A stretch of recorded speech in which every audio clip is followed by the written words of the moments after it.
আসসালামু আলাইকুম। একটি ডিম দিয়ে মজাদার নাস্তার রেসিপি নিয়ে হাজির হলাম। প্রথমে আমি একটি ডিম নিয়ে নিচ্ছি।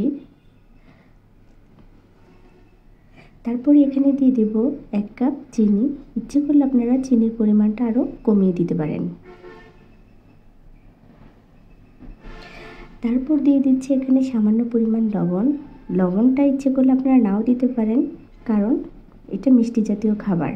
এখন আমি হ্যান্ড উইচ দিয়ে ভালোভাবে নাড়াচাড়া করে নেব যতক্ষণ না আমার চিনিটা গলে যাবে।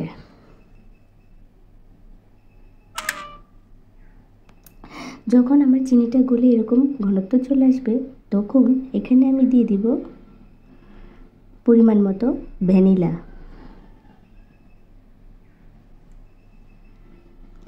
এই রেসিপিটা বানানো খুবই সহজ।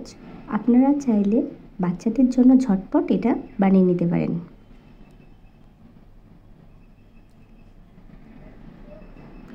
তারপর এখানে আমি নিয়ে নেব 1 কাপ ময়দা। আপনারা ইচ্ছে করলে এখানে আটাটা ইউজ করতে পারেন।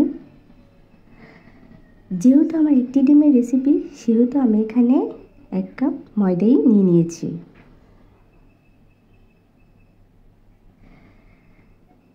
তারপর দিয়ে দিব এখানে 3 টেবিল চামচ গুঁড়া দুধ।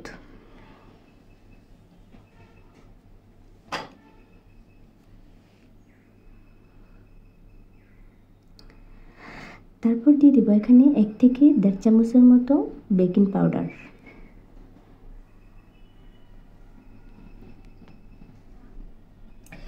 বেকিং পাউডার দিয়ে এটা আমি ভালোভাবে চেলে নেব। আপনারাও এভাবে করে নেবেন।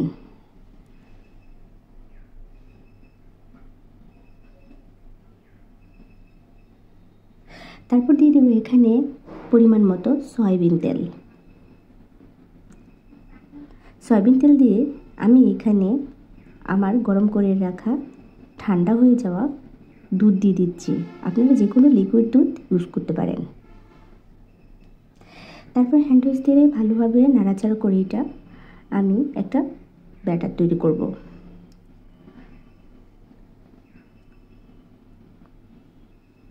আমার ব্যাটারটা সাধারণত এরকম না পাতলা না ঘন এরকম হবে।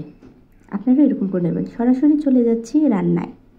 এখন আমি দিয়ে দেব 1 চামচ ব্যাটার। তারপর এটা 2 মিনিটের মতো ঢেকে দেব। তারপর এটা আমি উল্টিয়ে দেব।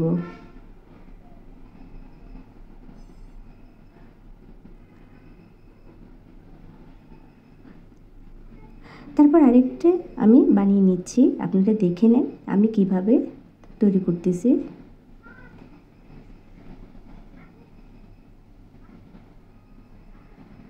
এটা একটা মজাদার নাস্তার রেসিপি। এটা হচ্ছে প্যানকেক। এটাকে বলা হয় প্যানকেক। এটা খুব সহজেই তৈরি করা যায়। আপনাদের সুবিধার্থের জন্য আমি এই রেসিপিটা দিলাম। যদি আপনাদের ভালো লাগে তাহলে বাসায় তৈরি করবেন।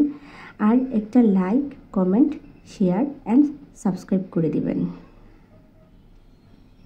আশা করি আমার এই রেসিপিটা আপনাদের খুব পছন্দ হয়েছে।